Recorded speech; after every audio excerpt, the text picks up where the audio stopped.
Polri mengakui kebenaran pertemuan antara koordinator Kontras Haris Azhar dan dengan terpidana mati yang telah dieksekusi Freddy Budiman, termasuk mengakui pesan berantai yang disampaikan Haris Azhar di media sosial merupakan pernyataan Freddy Budiman yang sebenarnya. Lalu siapa aparat yang membackingi Freddy Budiman selama ini?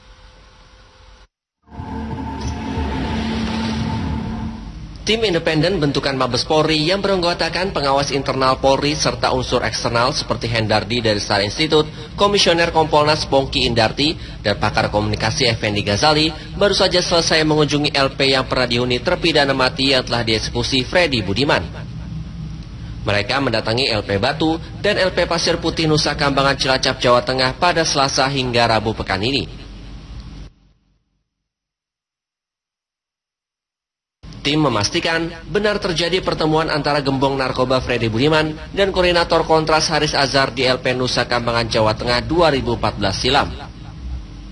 Kepastian ini diperkuat rekonstruksi pertemuan dan keterangan para saksi seperti tempat duduk dan sejumlah pihak yang hadir pada pertemuan itu. Di antaranya adalah kepala LP, petugas LP serta beberapa tahanan yang turut hadir dalam pertemuan. Tim juga meyakini testimoni yang disebarkan Haris Azhar di media sosial pada 28 Juli lalu sama seperti yang disampaikan Freddy Budiman kepada Haris Azhar. Kepastian pengakuan Freddy itu salah satunya berdasarkan pengakuan terpidana kasus pembunuhan John Rev Rake. Tak hanya itu, tim juga menemukan data baru di LP Nusa Kambangan. Namun tim independen enggan mengungkapkannya dan hanya akan merekomendasikan Mabes Polri menindaklanjuti temuan baru itu.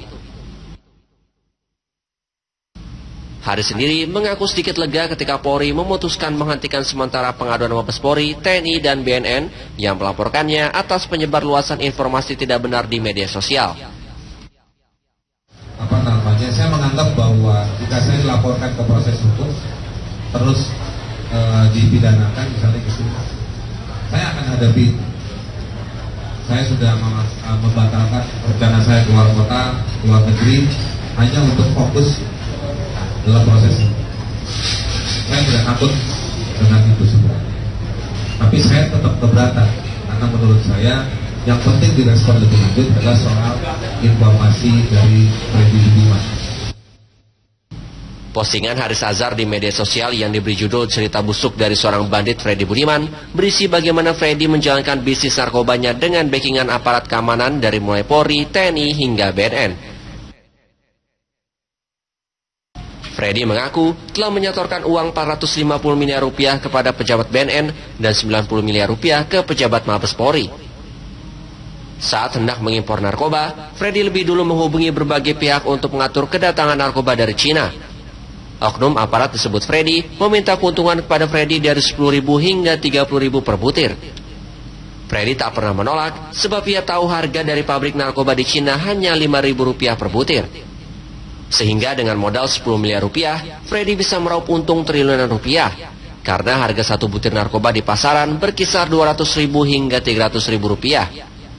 Freddy bahkan mengaku pernah difasilitasi mobil TNI Bintang 2 dari Medan menuju Jakarta dengan bagian belakang penuh narkoba.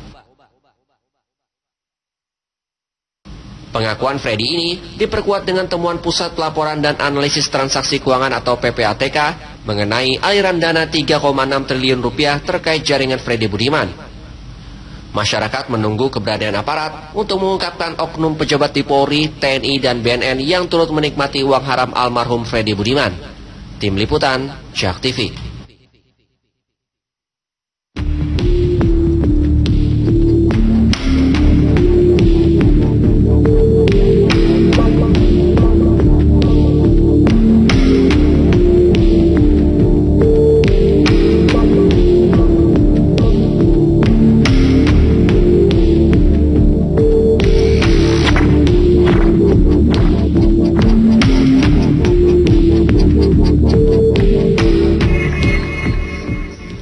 Ya, pemirsa, bahwa memang testimoni Freddy Budiman kepada Haris Azhar memang diakui benar adanya. Lalu lantaskah dari hasil investigasi tersebut bisa terkuak fakta sebenarnya siapa oknum yang terlibat? Kami akan hadirkan perbincangannya bersama narasumber yang telah hadir. Bersama kami di studio ada Pak Hendardi, anggota tim pencari fakta Polri. Selamat malam Pak Hendardi. Selamat malam. Selamat datang di Jak TV. Kemudian ada Pak Slamet Pribadi, Kabag Humas BNN. Selamat malam Pak Slamet. Ya, malam. Ya, Anda dapat bergabung bersama kami di obrolan petang hari ini di akun Twitter resmi kami di @jaktvcom dengan hashtag kicauan Freddy Benar. Kami terlebih dahulu ke Pak Hendardi, Pak Slamet ya, terkait juga dengan hasil investigasi. Memang nyatanya benar diakui bahwa pertemuan Freddy Budiman dengan Haris Azhar ini benar terjadi. Terus pertanyaan berikutnya yang muncul di benak masyarakat, apakah dari hasil tersebut sudah bisa terkuak siapa oknum sebenarnya yang terkait dalam aliran dana Freddy Budiman? Ya, ini masih awal-awal, Mas. Okay. Kami baru bekerja kira-kira 1 minggu, ya. Tapi pertama memang sekalipun simultan kami bekerja mencari informasi di berbagai sektor, berbagai tempat, tetapi Nusa Kambangan adalah yang utama buat kami. Karena begini, sebetulnya kan ini bermula dari pernyataan Freddy Budiman yang disampaikan pada Haris Azhar, kemudian disampaikan ke media sosial. Betul. Pernyataan itu sendiri atau kesaksian itu sendiri, itu boleh saya katakan bahwa sangat sumir sebetulnya, ya, sebagai fakta. Karena dia tidak menyebut nama, misalnya, tidak menyebut kesatuan di mana pangkat jabatan atau ini semacam itu, ya, kecuali misalnya TNI Jenderal Bintang 2, banyak Jenderal Bintang 2. Jadi sangat sumir boleh dikatakan itu fakta. Nah, fakta yang sangat sumir itu ditambahi lagi bahwa kenyataan Freddy Budiman sudah tidak ada, ya. Kalau ada masih lebih mudah kami konfirmasi, tentu saja, ya. Jadi ini berangkat dari itu. Di lain sisi harus dilihat bahwa persoalan ini ekspektasi masyarakat terhadap tim semacam ini juga besar. Betul. Yang kedua juga bahwa masyarakat sendiri dengan juga ada kenyataan fakta lain adalah masyarakat juga dengan informasi semacam ini hampir tidak ada yang menolak mentah-mentah atau bahkan menerima tanpa reserve. Memang menunjukkan ada problematika di dalam penegakan hukum, ya, penegak hukum atau aparat penegak hukum dalam ini. Itu sudah ada di benak masyarakat. Nah, dalam komposisi itulah tim bekerja. Nah, pertama-tama memang kita telusur dulu pernyataannya, benarkah pernyataan Freddy Budiman yang disampaikan Haris Azhar itu, ya, dan itu apakah itu benar? Dan sudah kami cek dan itu benar memang pada kenyataannya, ya, dan kemudian apa dengan saksi-saksi dan sebagainya, itu kami cek semua. Baik, Pak Hendardi, kalau Anda mengatakan bahwa ini terlalu dini untuk menyimpulkan siapa oknum yang terlibat dalam hal itu, apa yang perlu dibutuhkan lagi oleh tim investigasi untuk menguak sebenarnya siapa oknum yang benar disebutkan ya, dalam... tentu saja terlalu dini, karena kami baru ini kan bahwa benar ada pernyataan itu. Ya, setelah benarkah saksi-saksi itu? Ada nggak keterangan yang terlewat dari Freddy Budiman atau terlebih atau semacam itu? Ya, itu kan dari situ baru kami bisa beranjak ke beberapa informasi lain gitu yang ini. Ya, dan juga tapi simultan dengan itu sebenarnya kami juga mencari keterangan misalnya dari adik atau kakak Freddy Budiman, dari perkara-perkara yang pernah berkaitan dengan kerjasama aparat dengan Freddy Budiman, itu kami telisik semua. Jadi ibaratnya karena informasi yang minimal ini, ya, yang sumir, kami harus menyapih dari kiri ke kanan, atas ke bawah, ekor ke kepala, kepala ke ekor. Baik. Semua kami harus sapih. Pak Hendardi, nanti saya tagih koordinasi Polri dengan BNN begitu ya. Tapi sebelumnya saya mau tahu dulu informasi terkini terkait juga dengan kemarin beberapa waktu lalu PPATK telah menyerahkan laporan temuan begitu kepada BNN dan menyerahkan penyelidikan kepada BNN. Informasi terbaru apa yang didapat dari laporan keuangan dari PPATK tersebut, Pak Slamet? Sebetulnya soal 3,6 triliun ini sudah kita rilis antara BNN dengan PPATK sejak bulan April. Oke. Karena laporan hasil analisis transaksi keuangan itu diserahkan kepada BNN itu sekitar bulan Maret. 3,6 triliun itu adalah hal yang berbeda dengan Freddy. Sama sekali tidak ada hubungan. Bukankah PPATK telah mengatakan bahwa 3,6 triliun itu merupakan perputaran dari hasil peredaran narkoba begitu, Pak? Kalau narkotika belum. Betul. Kalau 3,6 triliun itu berhubungan dengan narkotika, itu betul. Tapi kalau dihubungkan dengan Freddy, itu belum bisa disimpulkan. Tapi apakah PPATK tidak memberikan data secara real terkait aliran dana, maksudnya dari transfer ke sini, karena laporan itu begitu lengkap adanya diserahkan oleh PPATK, Pak Slamet? Yang namanya laporan hasil analisis transaksi keuangan itu ada. Terima kasih Anda masih bersama kami di obrolan petang hari ini, dan kami masih menunggu Anda untuk berpartisipasi bersama kami di akun Twitter resmi kami @jaktivikom dengan hashtag kicauan Freddy Benar. Kemudian Pak Slamet, ini terkait juga dengan aliran dana itu ya, apakah 3,6 triliun itu bukan hal yang sedikit begitu? Itu terinci benar datanya berapa orang yang terlibat itu sudah lengkap ya? Lengkap. Apakah itu sudah cukup untuk menentukan siapa oknum, atau justru mungkin ada instrumen lain yang dibutuhkan BNN dalam penyelidikan? Kalau dari sisi instrumen sudah cukup. Oke. Tinggal apalagi yang dibutuhkan BNN? Butuh waktu, ketelitian. Tadi Anda sudah menyebut 1 hingga 2 tahun. Apakah itu waktu yang tidak cukup lama untuk menentukan siapa oknum yang terlibat? Ya memang begitu. Kasus tipikor, kasus tindak pidana pencucian itu kan white collar crime. Kejahatan yang luar biasa. Lawan kita itu bukan orang yang sembarangan. Ketika kita mencuit saja soal inisial saja, dia langsung ada semacam perlawanan, keburu diblokir, keburu diambil lah. Sementara ini kita belum.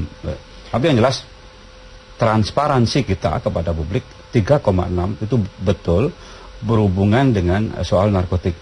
Ada sedikit soal judi online. Nanti kita koordinasi dengan kepolisian. Baik. Pak Hendardi, ini perlu ada sinergisitas antara Polri dengan BNN. Polri sudah membenarkan bahwa ada pertemuan Freddy dengan Haris, kemudian BNN sudah mengumpulkan data terkait aliran dana yang memang ada aliran narkotika begitu. Soal tapi narkotika, BNN belum bisa menentukan siapa oknumnya. Paling tidak bisa berkoordinasi. Apakah pihak Polri akan melakukan koordinasi dengan BNN, meskipun ini penyelidikannya baru sebentar begitu ya, belum bisa mulai bulan Maret. Oke, ya, Maret. Pak Hendardi. Dari sejak hari pertama kami berkoordinasi sebetulnya dengan BNN maupun dengan TNI, ya. Tetapi memang masing-masing tim memiliki fokus sendiri-sendiri. Ya seperti kami di Mabes Polri, tentu saja memiliki fokus soal ucapan atau fakta di mana, bukan fakta tapi pernyataan di mana ada 90 miliar yang ke pimpinan atau petinggi Mabes Polri misalnya. Ya itu yang kami coba cari, telusur ke situ. Nah bahwa ada kerjasama tentu saja. Soal dengan PPATK, saya kira Pak Kapolri juga kalau saya salah tidak tadi pagi atau tadi pagi bertemu dengan pimpinan PPATK, dan saya kira itu akan diteruskan oleh tim untuk bertemu juga dengan PPATK. Saya kira juga akan data yang sama akan disampaikan kepada kami juga ya, dan itu akan kami analisis juga. Pak Irwasum juga sering komunikasi dengan tim internal kita. Baik, yang belum dilakukan Polri adalah memeriksa mantan Kalapas yang waktu itu menangani Freddy begitu ya. Pak Sitinjak. Terlebih BNN sudah melakukan pemeriksaan begitu. Pak Sitinjak sudah kita periksa. Oke, apa informasi yang diperoleh dari informasi dari informasi yang didapat oleh BNN kepada Pak Sitinjak saat itu sudah diumumkan. Pertama, memang benar di hari libur Isa Al-Masih itu ada anggota BNN datang ke sana. Tapi bukan ada perintah soal mencopot CCTV, tapi hanya berkoordinasi. Kenapa ada CCTV tidak berkoordinasi dengan kami yang di BNN? Itu aja yang semuanya. Baik, Pak Hendardi, kalau memang menyimpulkan oknumnya itu terlalu dini terkait temuan Anda begitu, lalu informasi apa lagi yang dibutuhkan, aspek apa lagi yang dibutuhkan terkait penguakan oknum sebenarnya begitu? Ya seperti saya katakan tadi dari awal bahwa ini kan faktanya sumir ya. Jadi kami menyapih gitu kan. Nah, dalam rangka menyapih dari mana-mana ini, termasuk kami sangat berharap bahwa publik atau juga akan bekerja sama dengan Kontras ya. Informasi yang mereka ada itu bisa disampaikan atau bisa bisa diberikan pada kami, sehingga mana yang relevan akan kami pergunakan. Relevan dengan Freddy Budiman ini ya, cuitan Freddy Budiman ini akan kami pergunakan juga. Itu cara tim pencari fakta ya begitu ya, ketika memang petunjuknya sangat minimal atau kami harus menyapih dari mana-mana informasi, termasuk dari masyarakat sendiri. Dan kalau masyarakat sendiri hanya kemudian menuntut tapi tidak juga memberikan info-info yang berkaitan dengan itu, yang tahu tapi tidak mudah juga buat kami untuk memperoleh informasi. Kendati begitu, kami bekerja keras untuk ini. Karena itu kami perlu ke Nusa Kambangan, ke adiknya mau si Freddy Budiman atau kakaknya juga. Kami ini kan di LP Salemba beberapa orang kami ini kan yang ada kaitannya itu termasuk